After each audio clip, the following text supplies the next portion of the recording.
It has been proposed that nostalgia, and so popular culture, operates in a cycle. It has been disputed just how long this cycle lasts before repeating itself, some suggesting 15 to 20 years, some 40 years, and others, myself included, believe that this cycle lasts roughly 30 years. I will discuss this 30-year cycle and how it relates to Aaron Moldovsky's theory of political cultures. I will also discuss homosexual characters in film and how they change with every 30-year cycle. The average age of a first-time parent in the 20th century is about 20 to 25 years old.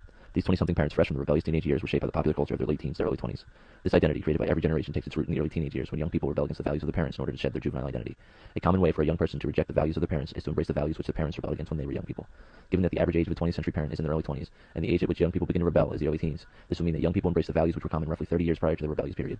This is what I like to call the Alex Keaton effect, named for the character portrayed by Michael J. Fox on Family Ties, who was a young Republican rebelling against his hippie parents in the 1980s. Who wants to be a Republican? Valdowski describes the hierarchical elitists as favoring social conservatism, giving government the right to intervene in matters of personal morality. I believe that this perfectly describes the 1920s, 1950s, and 1980s. The 1920s in the United States were truly defined by the passing of the 18th Amendment, which prohibited the sale and consumption of alcohol. This amendment was an attempt by members of the temperance movement to cure what they saw as a sick society. The 1950s saw the Red Scare and the rise of McCarthyism. In a speech delivered at Wheeling, West Virginia, Joseph McCarthy asserted that the great difference between our Western Christian world and the atheistic communist world is not political, it is moral. McCarthy, with his HUAC hearings, was apparently trying to make the world a safe place for Christianity, not democracy as is widely believed. The 1980s were the decade of Ronald Reagan. Ronald Reagan was an arguably second-rate actor, went on to be the governor of California, and later, funded by evangelical Christian organizations like the Moral Majority and the Christian Coalition, was elected to be the 40th president of the United States. Today, Reagan's name is encanted by social conservatives as a model of moral supremacy, second only to Jesus Christ. In 1923, Stan Laurel of Laurel and Hardy started a silent comedy western entitled The Soilers, which was intended to be a spoof of The Spoilers, a 1914 silent western. In the film, Stan Laurel plays an Alaskan landowner who strikes gold on his land, which is seized by the town sheriff in an attempt to steal the gold it holds. When Laurel's character meets the sheriff in a bar, a brawl erupts. The two characters continue to fight from room to room, and at one point, an effeminate cowboy prances around them, seemingly unaware of the fight.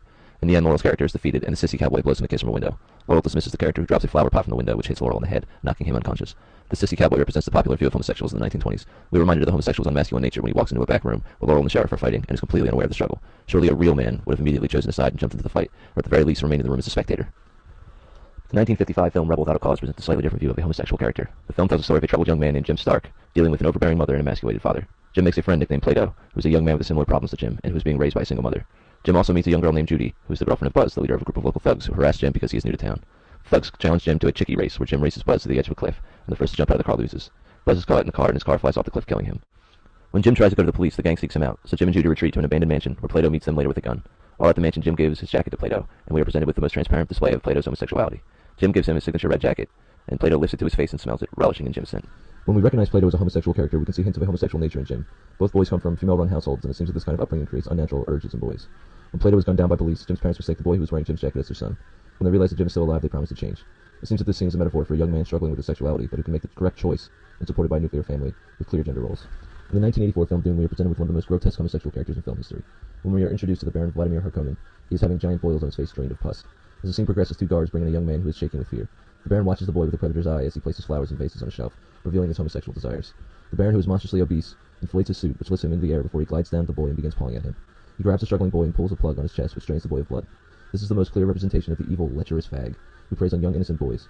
It is also worth noting that in the heights of the AIDS epidemic, this character specifically seeks the blood of young boys. In this scene, we are warned of the dangers that homosexuals pose to young men. Valdowski describes the egalitarian as committed to a life of purely voluntary association, and that they reject authority.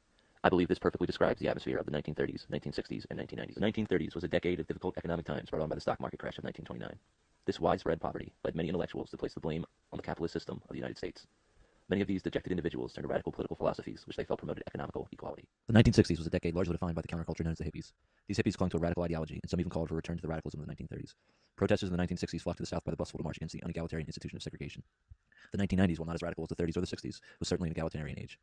The 1990s saw the rejection of Reaganite policies with the election of the liberal Democrat Bill Clinton, who signed the Don't Ask, Don't Tell bill, which protected homosexuals in the military. The 1934 film The Gay Divorcee again shows the sissy homosexuals, but this time in a different light. The character Egbert, who is commonly called Pinky, or Aunt Egbert, who is the protagonist's best friend, is seen in a few scenes which Vito Russo describes as inspired pieces of comedy and innuendo.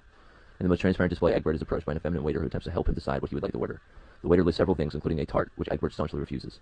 Finally, the waiter offers him beer, and Egbert asks for tea, to which the waiter responds, "Well, isn't it a small world, sir?" It would seem that the waiter is hinting the fact that both characters are sissies. Egbert is not shown in this film the way the sissy cowboy was. Egbert is in fact a beloved friend, and if it weren't for his closeted sexuality, it could almost be said that he was seen as an equal by his peers. In the 1963 film The Balcony, we are presented with the rarest of film characters, a strong lesbian who is in no need of men. Shelley Winters plays Irma, a madam of an upscale brothel in a city in the midst of revolution. In one scene where Irma is speaking to her female bookkeeper, the two ladies share gentle touches and flirty glances throughout the scene. But it is when Irma kisses the girl sweetly that it becomes clear that these two characters share a homosexual relationship. In the 1993 film Philadelphia, Tom Hanks plays Andrew Beckett, a lawyer who is fired after his bosses discover that he is a homosexual. While it is significant that this film not only has a homosexual protagonist, but he has AIDS as well, I feel that there is a particular scene which does not even feature this character that is the most telling of a change of social values when it comes to homosexuality. Denzel Washington plays Beckett's lawyer, and throughout the film, he seems to wrestle with his own homophobia while helping his client get justice from his homophobic bosses. There's a scene where Washington's character is propositioned by a homosexual man who recognizes him as Beckett's lawyer. When he realizes the homosexual's intentions, he assaults him to assert his heterosexuality and masculinity. Even though Washington's character is homophobic, he's still defending a homosexual. This character in the film functions as a kind of egalitarian morality play, promoting the value of equality being supreme above all other values.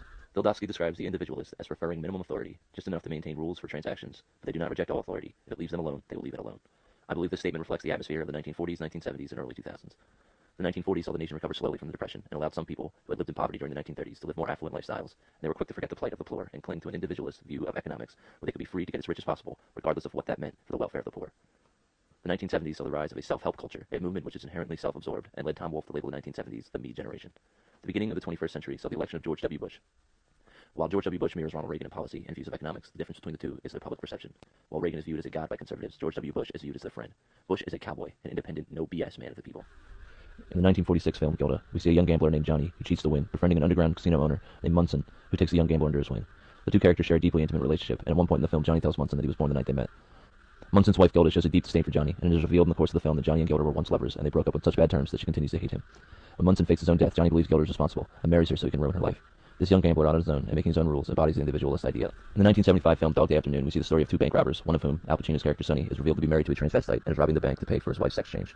In a scene where a news report comes over the television stating that the bank is being robbed by two homosexuals, John Cazale's character Sal objects not to public knowledge of him robbing a bank and holding hostages, but that people may think that he is a homosexual. This scene reveals two things about the time in which the film was made. First, it suggests that to be accused of homosexuality is one of the worst accusations possible, but it also suggests an indifference to homosexuality in others. While Sal is outraged that he would be labeled as a homosexual, he's close enough to Sonny to rob a bank with him. Sal is a quintessential individualist. He wants to make his own rules and let others decide for themselves. The 2005 film Brokeback Mountain is a testament to the lengths that homosexuals have made in public opinion. The film tells the story of two men, Jack and Ennis, who fall in love while herding sheep in Wyoming. Jack wants to start life with Ennis, who is too afraid to embrace his homosexual feelings and doesn't want to leave his family. In the end, Jack dies and Ennis is left with his regrets. The message of this film is essentially to follow your heart. This, I believe, is an individualist sentiment. If Ennis had been as individualistic as Jack, the story would have likely had a happier ending.